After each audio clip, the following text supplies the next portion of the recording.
Yaa Waaqayyo Gooftaa kan nyaannu kan dhugnu nuuf eebbisii biyya keenya nagaa nuuf godhii nagaa nuuf buusii.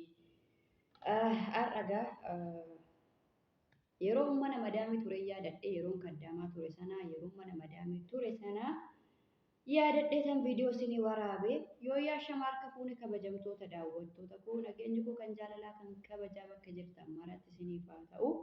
Jirtuu nagaa keessanii ani nagaa guutuun qabaa galanni Waaqayyoof haa ta'u. Egaa ergan biyya galee ciree ganamaa takka qubaa hin fayyadamne har'a garuu guyyaa kaleessaa qubaa hin fayyadamu jedheen ciree dabarsee laaqana sa'a 7tti nyaadhee har'a immoo nan dadhabe jechuudha. Nan dadhabe amma sa'aatii 4 walakkaadha. Ganamaa bilisummaanis hin jiru akka carraa ta'ee hawwiinis deemtee jirti. Egaa mee koottaa ciree daawwattoonni koo marti keessan ciree ganamaa na wajjin nyaadhaa. Shaayiin illee jira. Koottaa akkasuma ciree ganamaa waliin nyaata waliin haasofnaa. Egaa maalaan godhaa guyyaa kaleessaa dhugaa dubbachuudhaaf sa'a 7tti nyaadhe qophaa koo nyaachuurra jedhee sa'a 7tti nyaadhee har'a immoo nan dadhabe jechuudha. Ciree ganamaa xiqqoo shitoo waan tokko afaan hin qabini turuun sirrii miti jechuudha. Yeroo mana madaamii tures ciree hin fayyadamu. Yeroo dadhabee jedhee shaayii danfadhee shaayiidhaa fi daabboo shaayiidhaa fi keekii waan tokko fayyadama malee ciree hin fayyadamu.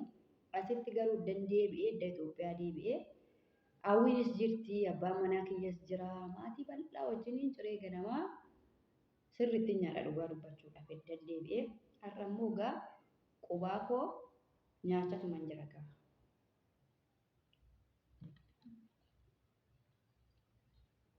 Wanna kanaa meeqa keessantu beekaa? Wantoonni akka suphee kun baay'ee natti tolu. Booneen illee maal nyaachaa jirti kan jedhamu tilmaamaa.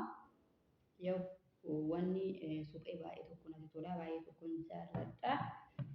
Xiqqishuu ishee akkanaa bittanii gommana itti nyaachuu hin dandeessu. Ittoo itti nyaachuu hin dandeessu. Killee itti nyaachuu hin dandeessu. Waan meeqa jira.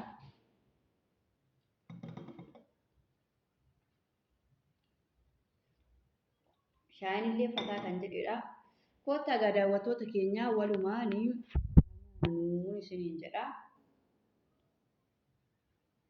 Egaa yeroo tokko qophaa ta'uunis jira waan ta'eef har'a immoo qophaa miti daawwattoota kiyya wajjin nyaadha jedheetanii.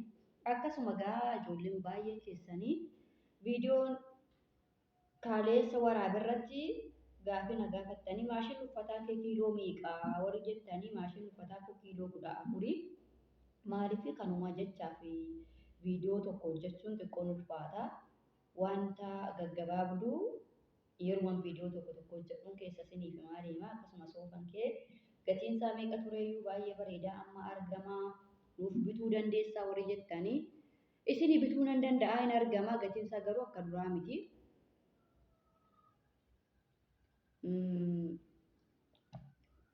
Egaa gatiin isaa akka duraa miti meeshaan kamiyyuu gatiin akka duraa miti nama kamirraa ana qofa osoo hin ta'in nama kamirraayyuu yeroo meeshaa ajajjanii meeshaan guyyaa kaleessaa fi guyyaa har'aa tokko miti wanni qannasu immoo hin jiru hin dabala jechuudha.